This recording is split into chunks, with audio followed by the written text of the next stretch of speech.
What's up, everybody? We are back. John Delarose here. Delarose.com. That's DELARROZ.com. This is Terry Moore's How to Draw Expanded Edition, which he just came out with via hardcover on his website. There's a softcover available also. I believe all of the hardcovers are sold out at this point, so good luck finding one. This just came out a few weeks ago. I just got mine in the mail, and of course read it right away. Love it. I love the little, ribbon thing. It feels classy, and I love getting hardcovers of everything Terry Moore does. I got to be careful opening this book because he does a lot of like nude drawing in here to kind of exemplify the human figure, and I can't show that on YouTube.com because I don't know, because it's YouTube.com. So let's see what I can do here. You get a nice table of contents here, and this is a little close, but at least they've got some clothes on ish. You get a introduction, how to draw women, how to draw expressions, how to draw beautiful, how to draw funny, how to draw body language, how to draw timing, tools, tips, and templates. Now, all these, I believe how to draw women and how to draw expressions were done as single issues, as comics, and compiled here. The rest, I'm not super aware of how they worked, but I did have how to draw women back in the day, and had that single issue also.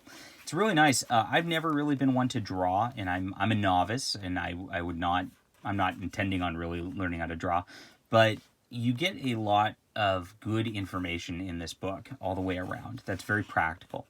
Drawing women is very different than drawing men, and a lot of artists I see, especially on the amateur level, do fail on that level. It seems to me like if you have a masculine artist, he has trouble often dialing in the femininity of the female figure, and actually vice versa. When you have a feminine artist, you have a difficulty with them drawing in the masculinity of the male figure, and they're very different, and it looks wonky when you get it wrong. So he gives a very good step-by-step analysis on how to fix that problem, which I can't turn to those pages, and I'm sad I can't, because Terry Moore's art in here is just fantastic. It's half the reason to get a book like this, because you get to see his process stuff, and if you're really into Terry Moore like I am, you definitely just want to see all these drawings. Pretty cool. He gives examples with all these like cartoons and things like that he's done over the years. Let me see if I can find some of this stuff it's appropriate for YouTube.com. Here we are. Towards the end, he uses the SIP Kids, Strangers in Paradise Kids, which he kind of made a Charlie Brown out of his own characters. It was really, really fun stuff. And he uses these as examples of comedic timing because, for cartooning, you really want to nail the timing of the jokes and like when they happen. Like you want to hit the maximum impact at like kind of the end of the page, or if you're doing a multiple story thing, as you turn the page. Sometimes for just straight like 3-panel type cartoons, you do want to have like that pause to breathe before the actual impact happens, which is shown here. So very useful stuff in general. He does a whole deal on expressions, which is really neat. I think I do want to show that if I can find it. Where he actually uses very simple, like almost emoji-like drawings to convey expressions, which is really neat. And that sort of thing is very useful too, because again, I just see a lot of amateur artists using the same expressions over and over and over again. I can't find it, but I find here's a beautiful Terry Moore drawing to kind of show the examples of some of the stuff you get in here. But expressions are very important, and those figures are very important, and it is broken down very well.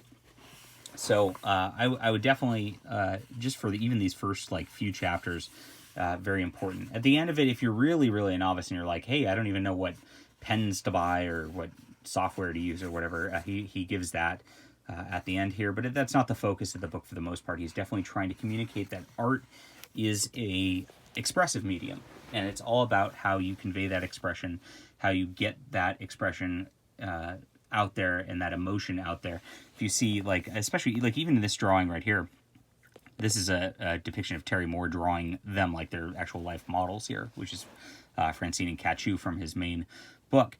And he's kind of just looking at them like a kind of dorky, sorry, Terry, if you watch this, a kind of a dorky guy kind of checking out some hot girls and trying to communicate that on a page. And you really get a lot from his expression here, just like how serious he is about the craft. Meanwhile, you get Francine. She feels good right here. She feels very sultry and sexy, and you can tell by the way she looks here. And Ketchu is just gazing longingly at her, and she's confident. Look at how confident her pose is here. So little things like that do add up over the course of a piece, and it's important. That's really what this communicates more than anything else. And it's definitely worth the read. I had a lot of fun with this. So I don't know. Again, I'm not an artist, but I do like to visualize art, and this was a nice way to think about what I'm actually looking at on a deeper level, which I appreciate. So I can only review it from that perspective. I think people who are new to art will really enjoy this, and people who, might want to improve their craft, especially like that How to Draw Women chapter.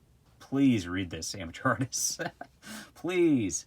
I think it's good stuff. So 10 out of 10, good stuff from Terry Moore, as always. Happy to have this. And hit that like and subscribe button, everybody. We'll be back soon.